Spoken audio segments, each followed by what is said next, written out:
বিবৃতির ভাষা এখন বদলে গেছে, কথাবার্তা কিন্তু অন্যরকম, হিসাব নিকাশ মেলানো হচ্ছে, কোথায় কি হচ্ছে কি ব্যাপার, এই হচ্ছে পরিস্থিতি। ঢাকা বিশ্ববিদ্যালয়ে উত্তেজনা ছিল। তো সমবায়দা, আপনাকে দিয়ে শুরু করতে চাই। আপনি তো রাজনীতির মানুষ, এটাকে কীভাবে দেখছেন? ধন্যবাদ আপনাকে, আমার সহ আলোচককেও শুভেচ্ছা জানাচ্ছি।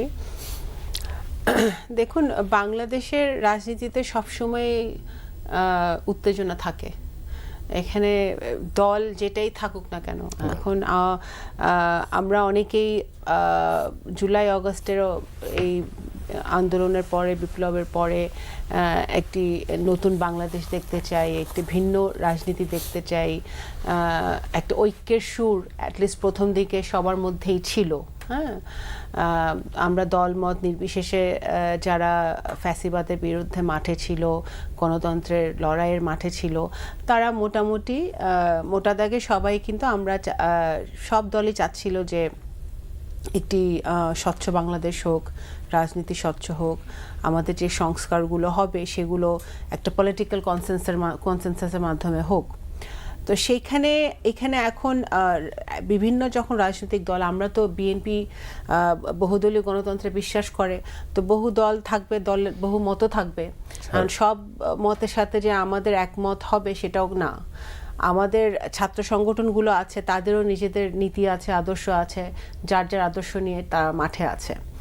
কিন্তু দুঃখজনক হচ্ছে যে যখন দেশ গড়ার সময়, যখন একটা 15 বছরের একটা ফ্যাসিবাদের পরে, একটা এত কিছু, এত রক্তের পরে, এত মৃত্যুর পরে, এত খুমগুনের পরে যখন আমরা একটা জায়গায় এসে পৌঁছেছি যে ঠিক আছে, আমরা 50% আমাদের যেটা আমরা চেয়েছিলাম সেটা গেইন হয়েছে, যে ঠিক আছে ফ্যাসিবাদের পতন হয়েছে, হাসিনা পালিয়ে গেছে, আওয়ামী লীগ দৃশ্য তো দেখা যাচ্ছে না, বা দুর্নীতিবাজদের দৃশ্য তো দেখা যাচ্ছে না, যারা খুনের অর্ডার দিছে, গুলির অর্ডার দিছে, তাদেরকে কেউ কেউ হয়তো অ্যারেস্ট হয়েছে, অনেকেই পালিয়ে গেছে দুর্ভাগ্যবশত। সেটা এই সরকারের ব্যর্থতা, ইন্টারিম সরকারের ব্যর্থতা।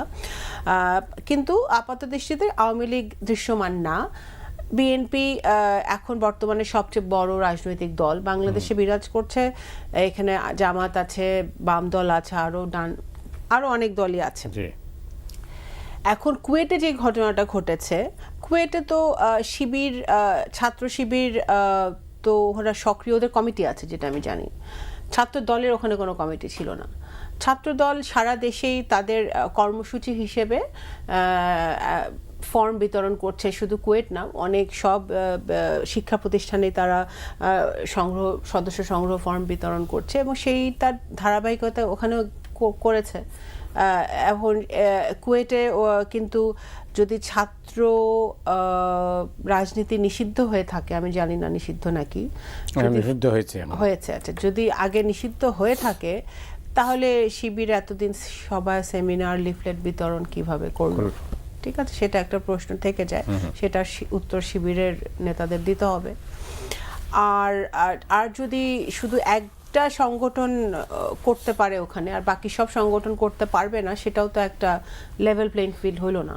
ঠিক আছে, নিষিদ্ধ হলে সবার জন্য নিষিদ্ধ হবে, আর নিষিদ্ধ না হলে সবাই সেখানে সমমর্যাদায় সহ অবস্থান করার পরিবেশ থাকতে হবে। এখানে আমরা শিবিরের ছাত্ররা নিজেরাই বলেছে যে এতদিন তারা ছাত্রলীগে ঢুকেছিল, ক্যামোফ্লেজ করেছিল, নিজেদেরকে বাঁচানোর জন্য তারা একটা স্ট্র্যাটেজি নিয়েছিল। তো এখন তাদের এই লুকাছুপি রাজনীতি তো তাদের করার দরকার নেই। তারা যদি এখন, যেহেতু সবাই খোলামেলা রাজনীতি করতে পারছে, কথা বলতে পারছে, প্রতিবাদ করতে পারছে, ডিমান্ড করতে পারছে, কিছু হলেই রাস্তায় শাহবাগে জড়ো হয়ে যাচ্ছে মানুষ, তো ওদের তো মানে ভিজিবল পলিটিক্স করতে কেউ বাধা দেয় নাই তাদেরকে। সো কুয়েটে এটার ব্যত্যয় ঘটবে কেন? ঠিক আছে, তারা লুকিয়ে লুকিয়ে কুয়েটে পলিটিক্স করার তো কোনো দরকার নাই। তো এখন এটা দুঃখজনক, এটা বন্ধ হওয়া উচিত। যদি ছাত্র রাজনীতি কোনো প্রতিষ্ঠানে বন্ধ থাকে, তাহলে সব ছাত্র সংগঠনের জন্যই বন্ধ থাকা উচিত। এই গেল একটা। আরেকটা হচ্ছে যে দেখুন, এখন রাজনীতির মাঠ গরম হচ্ছে কারণ নির্বাচন নিয়ে। নির্বাচন আমরা একটি গণতান্ত্রিক ধারায় ফিরে আসতে চাচ্ছি। বাংলাদেশকে একটি নির্বাচনমুখী গণতান্ত্রিক ধারায় ফিরিয়ে আনতে হলে ইনস্টিটিউটগুলোকে ঠিক করতে হলে, গণতান্ত্রিক প্রতিষ্ঠানগুলোকে ঠিক করতে হলে, যেগুলো হাসিনা ভেঙে দিয়ে গেছে সেগুলো যদি ঠিক করতে হয়, তাহলে আমাদের অবশ্যই একটি সুষ্ঠু নির্বাচনের দিকে অ্যাটলিস্ট যেতে হবে, কারণ নির্বাচন সংস্কারের একটা অংশ। এই যে ছাত্ররাও যে বলছে যে তারা পলিটিক্যাল পার্টি গঠন করবে, পলিটিক্যাল পার্টি গঠন করে তারা কি করবে? ওটা নিয়ে নিশ্চয়ই ওরা বসে থাকবে না, তাদের নিশ্চয়ই নির্বাচনে যাওয়ার ইচ্ছা আছে। তো নির্বাচনে যাওয়ার ইচ্ছা যদি থাকে তাহলে তো অবশ্যই নির্বাচনের দিকেই আমাদের ধাবিত হতে হবে। সংস্কার চলমান প্রক্রিয়া, সংস্কার চলবে, কিন্তু সংস্কারের নামে বা এই যে আবার এখন শুনছি যে কেউ সুর তুলছে যে লোকাল ইলেকশন আগে দিতে হবে, এইগুলোর নামে যদি আপনি কালক্ষেপণ করেন তাহলে এই সমস্যা আরও ঘনীভূত হবে, ষড়যন্ত্র ঘনীভূত হবে। এই যে কুয়েটে যা ঘটেছে, এই ধরনের র্যান্ডম ঘটনা আরও ঘটবে।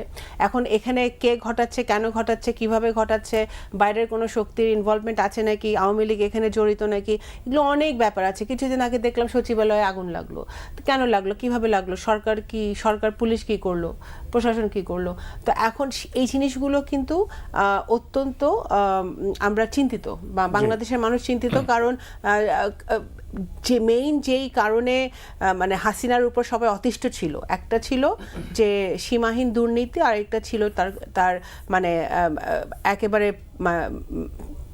মানে পাওয়ার এক্সারসাইজটা সে এইভাবে করেছিল যে একজনের হাতে সকল ক্ষমতা ছিল এবং প্রশাসনকে ব্যবহার করে সে সকল দমন পীড়ন চালাচ্ছিল। এটাই তো হাসিনার মেইন একটা ইয়ে ছিল।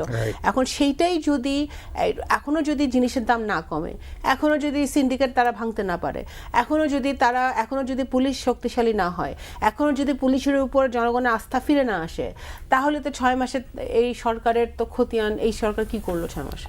অনেক ধন্যবাদ। আপনি রাজনীতিবিদ শামা ওবায়দের বক্তব্য শুনেছেন, তো আপনি কি মনে করেন যে রাজনীতি সঠিক পথে এগুচ্ছে? রাজনীতি সঠিক পথে এগুচ্ছে কিনা এটার জবাব দেওয়া আসলে কঠিন এই অর্থে যে গণ অভ্যুত্থান পরবর্তী পরিস্থিতিতে রাজনীতি এরকমই হওয়ার কথা, এটা আমার মনে হয়। আসলে পরিস্থিতিটা আমাদের ইচ্ছার উপর নির্ভর করে না। আমরা প্রত্যাশা করলেও রাজনীতি কিন্তু ওই কোট আনকোট সঠিক পথে এগোবে বলে আমার মনে হয় না।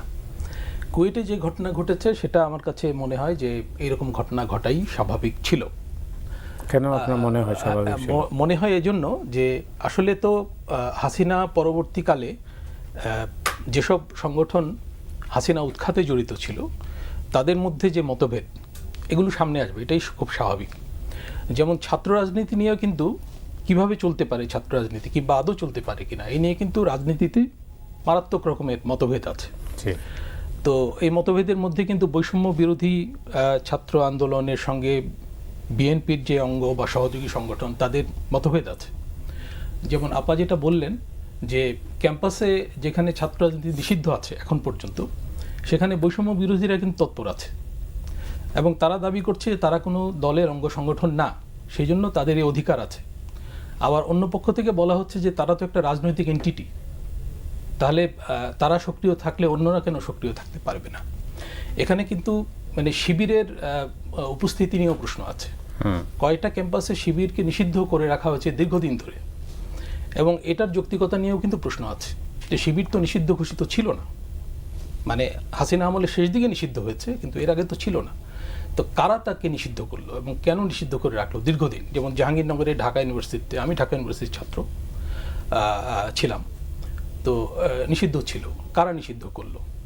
দেখা গেছে যে জামাত বিএনপির সঙ্গে মিলে সরকার দেশ চালাচ্ছে, কিন্তু ক্যাম্পাসে তারা নিষিদ্ধ। এটা একটা অস্বাভাবিক ব্যাপার।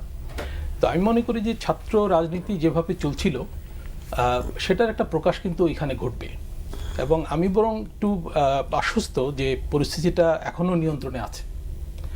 এবং কালকের ঘটনার পরে ঢাকা ইউনিভার্সিটিতে বাদ প্রতিবাদ হয়েছে, কিন্তু সংঘাত হয়নি। সেটা কিন্তু একটা স্বস্তিকর ব্যাপার। সংঘাত হতে পারত এবং অন্যান্য ইউনিভার্সিটিতেও ছড়িয়ে পড়তে পারত।